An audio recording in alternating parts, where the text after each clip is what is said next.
Romeo's reply. It was the lark, the herald of the morn, no nightingale. Look, love, what envious streaks to lace the severing clouds in yonder east. Night's candles are burnt out, and jocund day stands tiptoe upon the mystic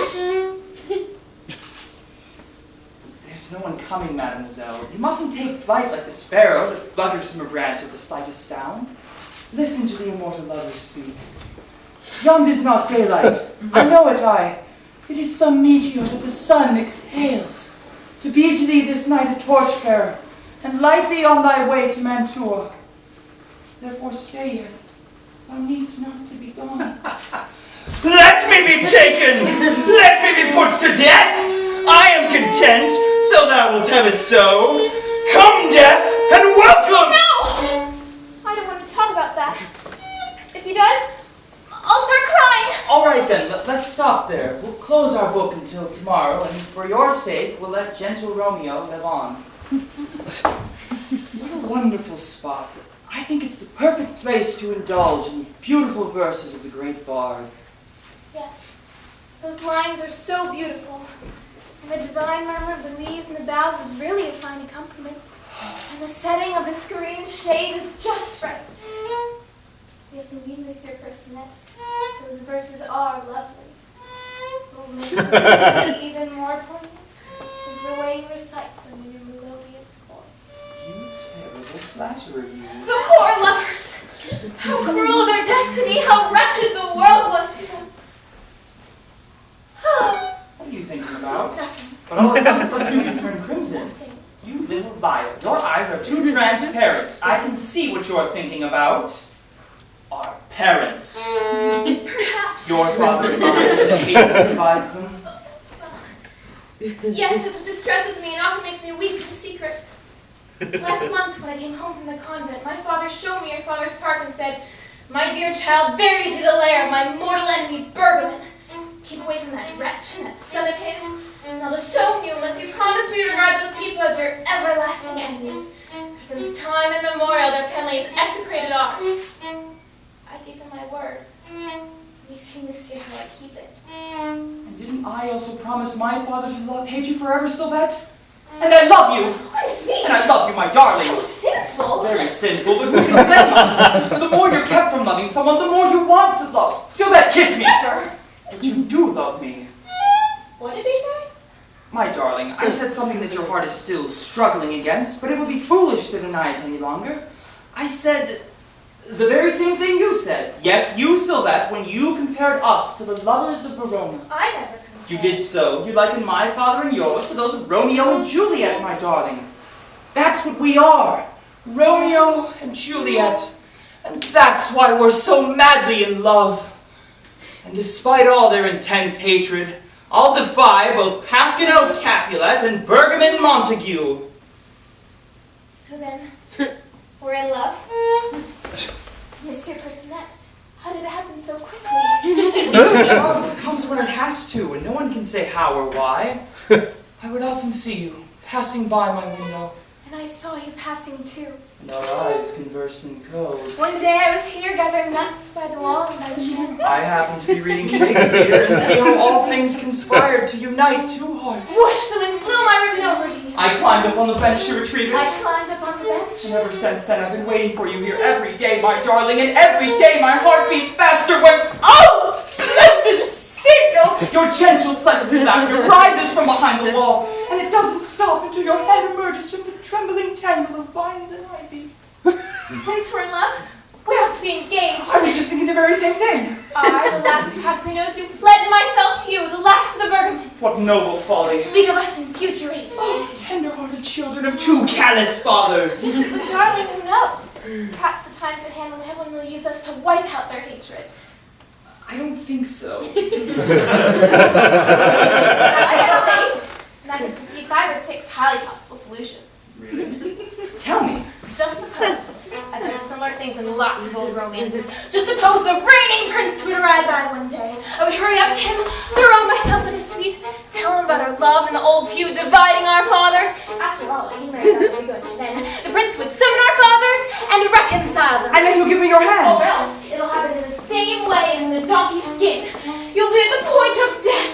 A stupid doctor will despair for your life. My father, panic-stricken, will ask me, "What do you want?" Then I want Sylvette! And his stubborn pride will be forced to yield. Or else, here's another possibility. The old Duke, seeing my portrait, falls in love with me. Gives an entry to me in his name and offers to make me a duchess. You answer no. This infuriates him. One lovely evening, as I wander, lost in dreams, down a dark, hardened path, strange men seize me. I scream! And I'm at your side immediately. Trusting in my sword, I fight like a lion. Slice up 3 or 4 men! My father runs up, flings his own gun. You tell me their name. His heart softens. He gives me to my rescuer. And your father's so proud of your valor that he consents. And we live happily ever after. None of the seems the least bit unlikely. Someone's coming. Kiss me goodbye. And tonight, when the bell rings for mass, will you be here? Tell me. No. Yes. Your father! So I caught you daydreaming. Not alone in this corner of the park. Father, I love this part of the park. I love sitting here, sheltered by the overhanging vine on the wall. Isn't the vine graceful?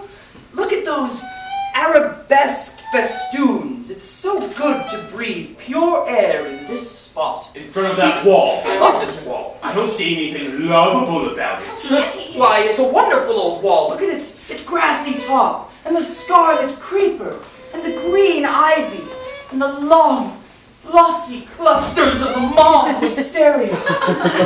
This ancient, crumbling wall is studded with tiny flowers and filled with cracks that hang strange red hair into the sunshine.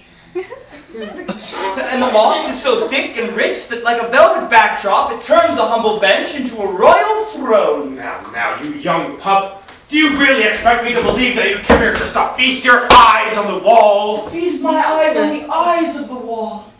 Such lovely eyes, fresh azure smiles, gentle blue crannies, deep flowers, limpid eyes that feast my eyes upon. And if ever any tears dim your hue, I'll kiss them away at once. The wall hasn't got any eyes. It's got these morning glories.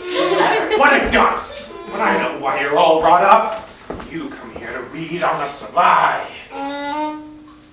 Plays? In verse? Verse!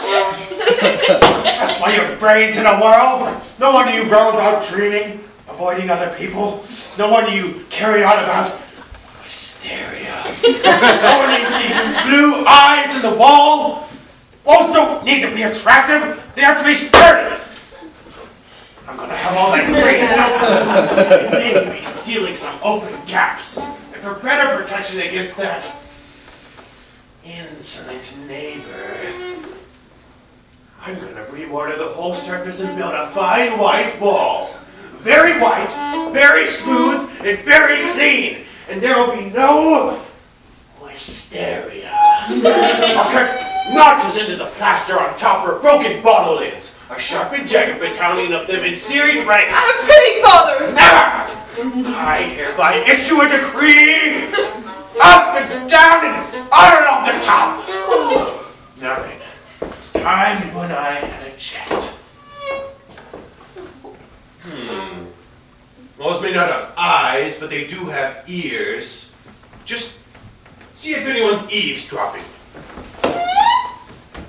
Till tonight, I'll come before the hour strikes. I'll be here. I love you. Well, Nobody here. Let's have a little talk.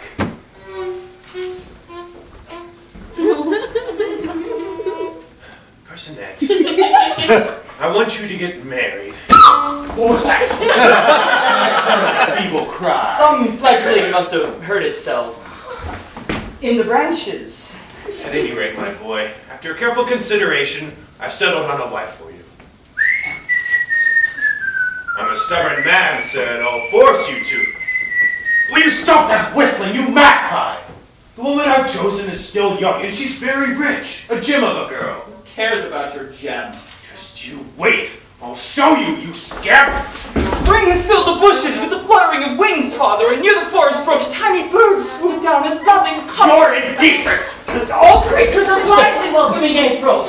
The butterflies Rascal! are flocking to the countryside to marry the flowers that they love. Love! Villain! Making all hearts And you expect me to marry for money? Of course you little girl! Then no, Father, no! I swear, by this wall, I hope that it can hear me, that my marriage will be more romantic than the wildest romance in any of the old romances.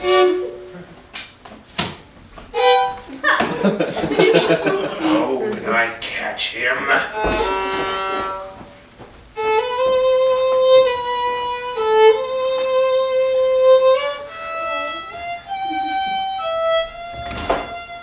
Honestly, now I understand why Daddy hates that nasty. Oh, Well, what are you doing here, young lady? nothing, just stooling about. Here, all by yourself. Why, you silly thing! Aren't you afraid? Not the nervous kind. All by yourself. Near that wall! Didn't I order you never, ever to go near it, you foolhardy child? Just take a good look at that box. It's the lair of my old mortal enemy. No, Bert, Father. and yet you deliberately expose yourself to insults or even... There's no telling what those people are capable of. That wretched neighbor of mine, or his son, who that my daughter comes all alone to this arbor to daydream. Oh, it makes me shiver just to think of it. Why, I know. I'll cover this wall with armor. I'll bar it. I'll comparison it. I'll put a row of spikes on the top.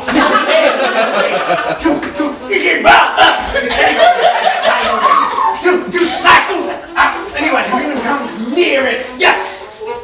He'll never do it. It'll cost him too much. Daddy's a bit stingy. The non-stingy one. Get out! Go! And quickly! Back in the house! Take this letter to Monsieur Straparel immediately. Bergman! Pascal! How are you? Not bad. How's your gout? Better. And how's your head, Gold? Oh, that damn thing. Won't go away. Well, yes. The marriage is settled! What? I was hidden in the foliage and I heard everything. They're madly in love. Wonderful. Go ahead. Both of us widowers and fathers to boot.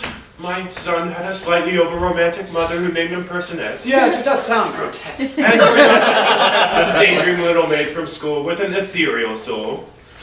What was our soul aim? To tear down this wall. To live together and merge our two states into one. A scheme of old friends. And landowners. How could we do it? If our children married each other. Exactly! But could we have succeeded if they had so much as suspected our wishes and our agreements? A prearranged marriage is not very enticing for two young poetic canaries, which is why, taking advantage of their living far away, we hushed up our matrimonial plans. But then, his boarding school and her convent came to an end this year. I thought that if we prevented them from meeting each other, they'd be sure to seek one another out and fall in love surreptitiously and sinfully. So, I concocted this marvelous hatred. Remember, you were worried that such an extraordinary plan might not succeed. Well, now all we have to do is give our consent. Fine, but how? How can we be foxy to say yes? Without arousing their suspicions. I mean, after all, I did call you a wretch and idiot as well. Idiot! Wretch would have been enough. Don't say any more than that. Whatever, but what pretext can we use? Sin! Your daughter herself gave me the idea.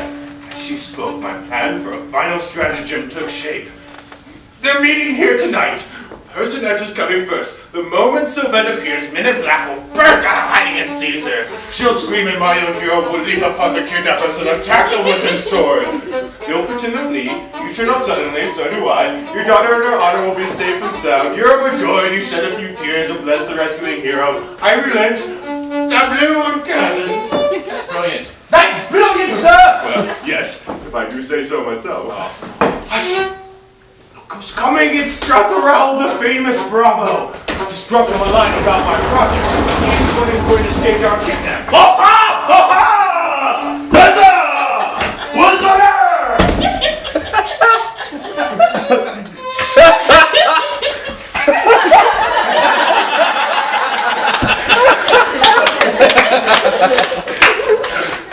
I introduced my friend Pasquino Hello. Monsieur. What do you think of my plans, Trevor? There will be no problems. Good. You know how to grasp things quickly and act swiftly. I don't matter. A make-believe abduction and a sham sword fight. Have you got It this? is all clear. You skillful swordsman who won't wound my little boy. I love him. He's my only child. I will attend to the operation personally. Excellent. In that case, I needn't worry.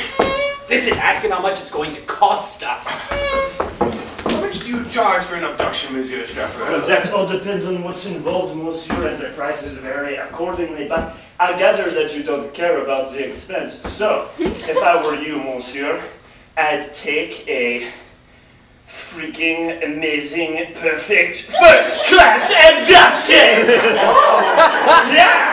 You have more than one class? Oh, why, of course, monsieur. We offer an abduction with 2 men in black, a commonplace abduction by carriage.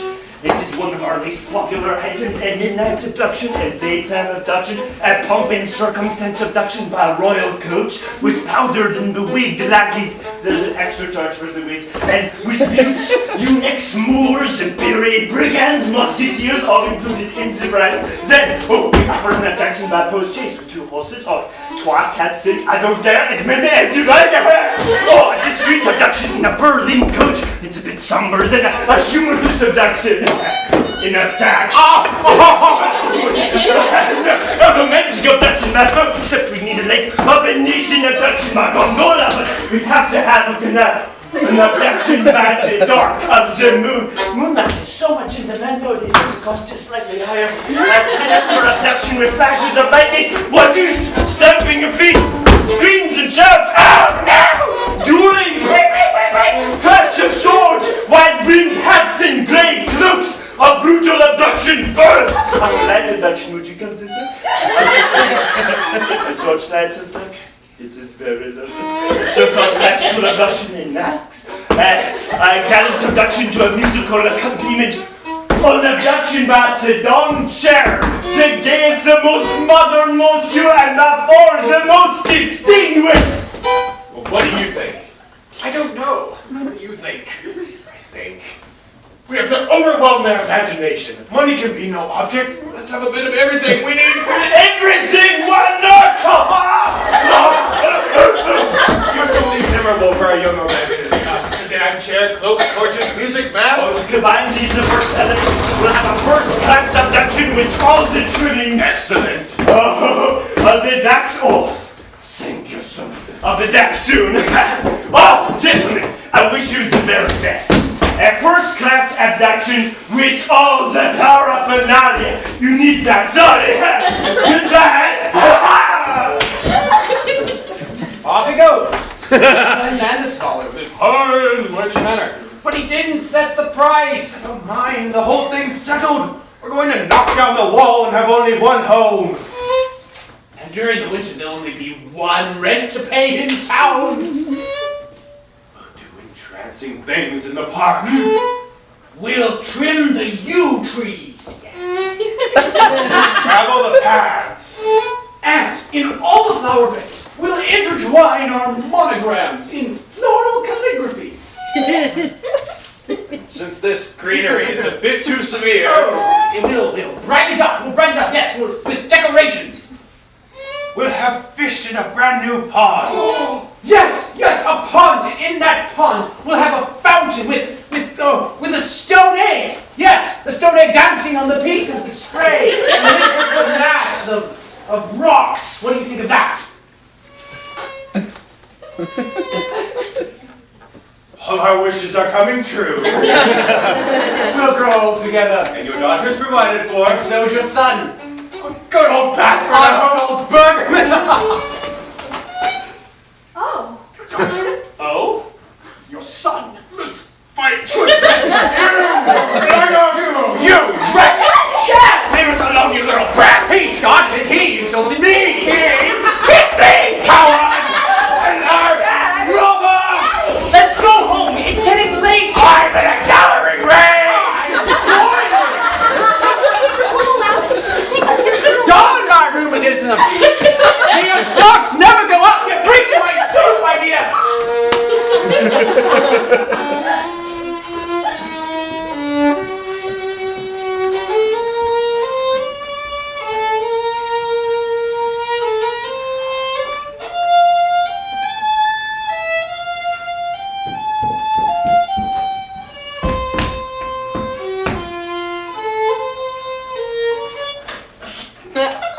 there 1 star out in the clear sky. The day is dying. You stay there.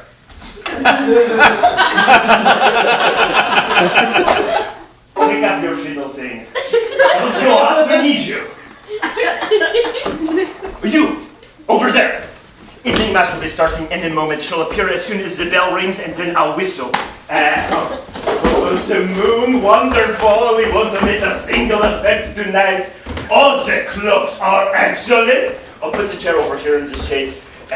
Oh, the moon, not bad at all. Don't forget to bring out the torches when I signal. The musicians there against a background of rosy light, grace, tenderness, just as in Watteau's rustic concert. Good. That's man number 1, stop shouting. It's the Duke of Bearing. Fine. Okay, instrument concertine, please tune up. Okay, good. This is not my size, yes! Okay. Show me so. So, okay, that's fine.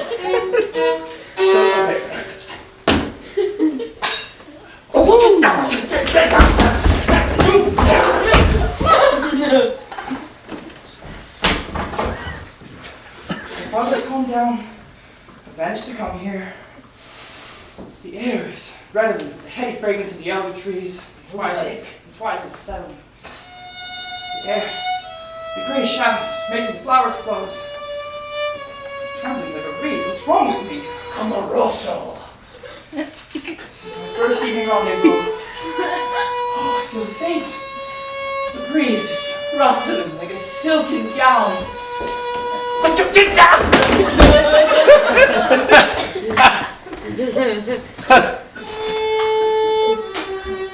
can't see the flowers anymore. There are tears in my eyes. I can't see the flowers anymore. I can still smell their fragrance. Oh, that tall tree with a star on top. But who's playing here? Night has come. Now old desire doth in his deathbed lie, and young affection gapes to be his heir. That fair for which love groaned for him would die, with tender joy yet matched is now not fair. Now Romeo is beloved and loves again, alike bewitched by the charm of looks.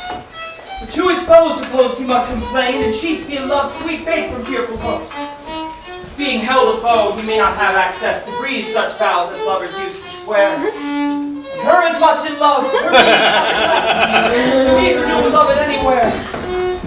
But passion lends them power, time means to meet, tempering extremities with extreme sweet. Val, he must be waiting.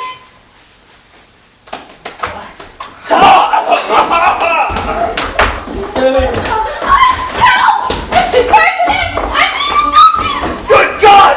I'm coming, Sylvette! Out of my way!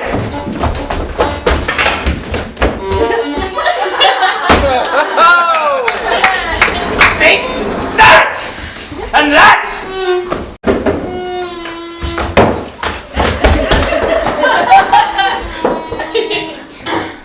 Tremolo.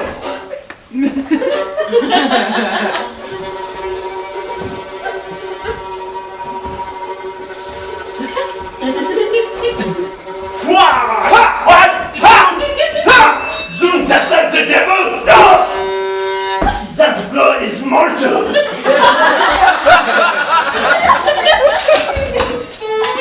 Sylvette! My hero!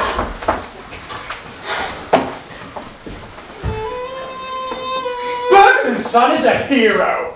Your rescuer, let me shake his hand. Oh, joy! Bergman, your son is a hero. Let's put an end to our feud and make our children happy. Hatred is allayed. We must be dreaming. Sylvette, speak low, or else the sound of our voices will awaken us. Hatred always ends in a wedding. Peace is upon us. Down with the Pyrenees.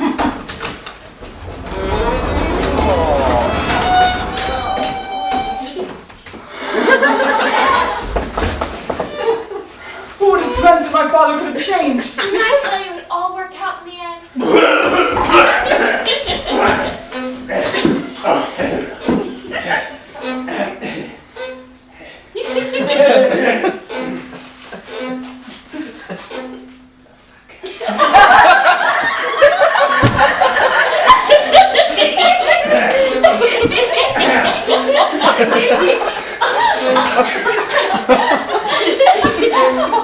This piece of paper with your signature on it. Monsieur, this is my bill.